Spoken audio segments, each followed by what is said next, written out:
ಜನ ಮಾತ್ರ ಬಂಧನ ಆಗಿದೆ. ಪೊಲೀಸರಿಗೆ ಯಾರಾದರೂ ಅಡ್ಡಿ ಮಾಡ್ತಾ ಇದ್ದಾರೆ ಅಂತ ಅನಿಸ್ತಾ ಇದೆ? ಫೆಬ್ರವರಿ 10ನೇ ತಾರೀಕು ಉದಯಗಿರಿನಲ್ಲಿ 1,000ಕ್ಕಿಂತ ಹೆಚ್ಚು ಜನ ಪುಂಡ ಮುಸಲ್ಮಾನರು ಸೇರಿ ಪೊಲೀಸ್ ಸ್ಟೇಷನ್ ಮೇಲೆ ದಾಳಿ ಮಾಡಿ, ಪೊಲೀಸರ ಮೇಲೆ ಕಲ್ಲು ತೂರಾಟವನ್ನು ಮಾಡಿ, DCP ಕಾರ್ಗೂ ಕೂಡ ಕಲ್ಲು ಬಿಸಾಡಿ ವಿಧ್ವಂಸಕ ಕೃತ್ಯವನ್ನು ನಡೆಸಿದ್ದಾರೆ. ಇದರ ಬೆನ್ನಲ್ಲೇ ಮರುದಿನವೇ ವಿರೋಧ ಪಕ್ಷದ ನಾಯಕರಾಗಿರುವಂಥ ಆರ್ ಅಶೋಕರು ಸ್ಟೇಷನ್ನಿಗೆ ಭೇಟಿಯನ್ನು ಕೊಟ್ಟು ನಾವೆಲ್ಲ ಸ್ಥಳಕ್ಕೆ ಹೋಗಿದ್ದೀವಿ. ಪೊಲೀಸ್ ಇಲಾಖೆಗೆ ಇವತ್ತು ಆತ್ಮಸ್ಥೈರ್ಯವನ್ನು ತುಂಬುವಂಥ ಕೆಲಸವನ್ನು ಮಾಡಬೇಕಾಗಿ ಬಂದಿದೆ. ಆ ಕೆಲಸವನ್ನು ಪ್ರತಿಪಕ್ಷವಾಗಿ ಭಾರತೀಯ ಜನತಾ ಪಕ್ಷ, ವಿಶೇಷವಾಗಿ ಆರ್ ಅಶೋಕರು ನಾವೆಲ್ಲ ಮಾಡಿದ್ದು.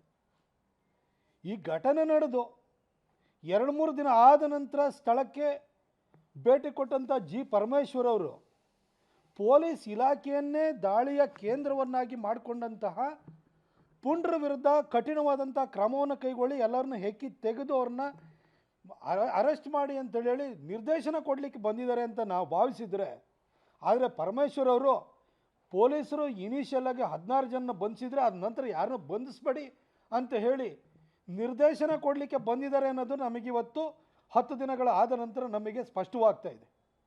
ಪರಮೇಶ್ವರ್ ಅವರೇ, ನೀವು ಗೃಹ ಸಚಿವಾಲಯದ ಚುಕ್ಕಾಣಿಯನ್ನು ಹಿಡ್ಕೊಂಡು ಈ ರಾಜ್ಯದ ಕಾನೂನು ಸುವ್ಯವಸ್ಥೆಯನ್ನು ಕಾಪಾಡುವಂಥ ಪೊಲೀಸರ ಮತ್ತು ಪೊಲೀಸ್ ಠಾಣೆ ಮೇಲೆ ದಾಳಿಯಾದರೆ ಆ ದಾಳಿ ಮಾಡಿದವ್ರನ್ನ ಅರೆಸ್ಟ್ ಮಾಡಬೇಡಿ ಅಂತೇಳಿ ನೀವು ಸೂಚನೆಯನ್ನು ಕೊಟ್ಟು ಹೋಗ್ತೀರಿ ಅಂತಂದರೆ ನೀವು ಆ ಪದವಿನಲ್ಲಿ ಮುಂದುವರಿಲಿಕ್ಕೆ ನಿಮಗೆ ಯಾವುದೇ ನೈತಿಕ ಹಕ್ಕಿಲ್ಲ. ಹಾಗೆ ಸಿದ್ದರಾಮಯ್ಯ ಸಾಹೇಬರಿಗೆ ಹೇಳಲಿಕ್ಕೆ ಬಯಸ್ತೀನಿ, ಈ ರಾಜ್ಯದ ಮುಖ್ಯಮಂತ್ರಿ ಆಗಿದ್ದೀರಿ.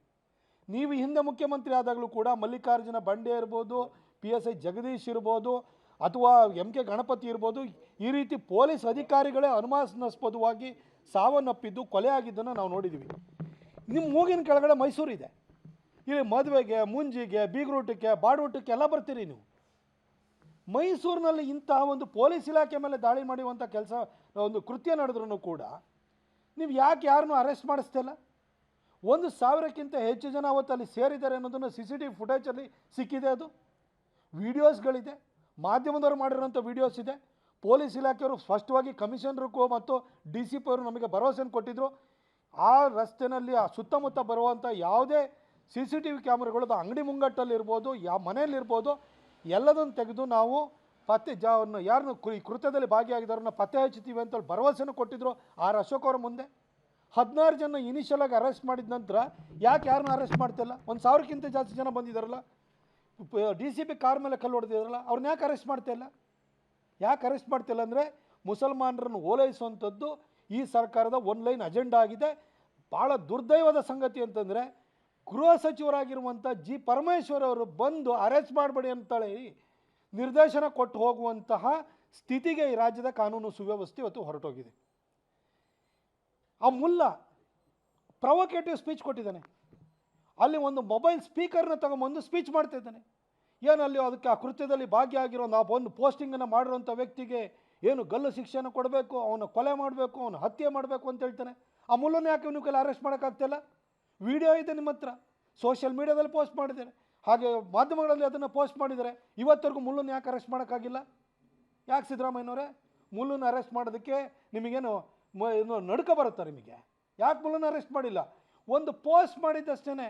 ಯಾವ ಅಖಿಲೇಶ್ ಯಾದವ್, ರಾಹುಲ್ ಗಾಂಧಿ, ಕೇಜ್ರಿವಾಲ್ ಒಂದು ಪೋಸ್ಟ್ ಮಾಡಿದ ಕೂಡಲೇ ಯಾವುದೋ ಧರ್ಮೀಯರಿಗೆ ನೀವು ನೋವಾಗುತ್ತೆ ಅಂತೇಳಿ ಹೇಳ್ತಿರಲ್ಲ. ನೀವು ಎಲ್ಲ ಬಾಂಬ್ ಹಾಕಬೇಕಾದ್ರೆ, ಆತ್ಮಹತ್ಯೆ ದಾಳಿನ ಮಾಡಬೇಕಾದ್ರೆ ಅಲ್ಲಾಹು ಅಕ್ಬರ್ ಅಂತ ಹೇಳ್ತಾರಲ್ಲ, ನಿಮ್ಮ ಧರ್ಮದ ದೇವ್ರನ್ನ ಹೇಳ್ಕೊಂಡೆ ಅವ್ರನ್ನ ಸ್ಕ್ರಿಪ್ಚರ್ ಇಟ್ಕೊಂಡೆ ನೀವು ದಾಳಿ ಮಾಡ್ತಿರಲ್ಲ. ಆಗ ನಿಮ್ಮ ದೇವ್ರಿಗೆ ಅವಮಾನ ಆಗಲ್ವಾ? ಆಗ ಮುಸಲ್ಮಾನರ ದೇವರಿಗೆ ಅವಮಾನ ಆಗಲ್ವಾ? ಅವರ ದೇವರು, ಅವರ ಧರ್ಮದ ಹೆಸರನ್ನ ಇಟ್ಕೊಂಡೆ ಇಡೀ ಜಗತ್ತಿನಾದ್ಯಂತ ಇವರು ಈ ರೀತಿ ವಿಧ್ವಂಸಕ ಕೃತ್ಯಗಳನ್ನು ನಡೆಸ್ತಾ ಇರೋದು. ಆಗ ಇವ್ರ ಧರ್ಮಕ್ಕೆ ಅವಮಾನ ಆಗಲ್ಲ. ಯಾರು ಪೋಸ್ಟ್ ಹಾಕಿದ ಕೂಡಲೇ ಇವ್ರ ಧರ್ಮಕ್ಕೆ ಅವಮಾನ ಆಗುತ್ತಾ? ಇಷ್ಟಾಗಿಯೂ ಕೂಡ ಅದಕ್ಕೆ ಚಿತಾವಣೆ ಕೊಟ್ಟಂತಹ ಮುಲ್ಲನನ್ನು ಇವತ್ತು ಅರೆಸ್ಟ್ ಮಾಡಿಲ್ಲ ಅಂತಂದರೆ ಮೈಸೂರಿನಲ್ಲಿ ಕಾನೂನು ಸುವ್ಯವಸ್ಥೆನ ಕಾಪಾಡುವಂಥದ್ದು ಸಿದ್ದರಾಮಯ್ಯನವರಿಗೆ ಮತ್ತು ಜಿ ಪರಮೇಶ್ವರ್ ಅವರಿಗೆ ಇಷ್ಟ ಇಲ್ಲ. ಪೊಲೀಸ್ ಇಲಾಖೆ ನೀವು ಬೇಕಾದ್ರೆ ಕಲ್ಲು ಹೊಡ್ತಾನ ಇರ್ತೀನಿ, ನೆಕ್ಸ್ಟ್ ಗುಂಡಿನ ದಾಳಿಗಾದ್ರೂ ಒಳಗಾಗಿ, ಆದರೆ ನಮಗೆ ಮಾತ್ರ ಚೇರ್ ಅಷ್ಟೇ ಬೇಕು ಅನ್ನೋ ಸಂದೇಶವನ್ನು ಭಾಳ ಸ್ಪಷ್ಟವಾಗಿ ನಿಖರವಾಗಿ ಕೊಡ್ತಾ ಇದ್ದಾರೆ. ಅವ್ರು ಮೈಸೂರು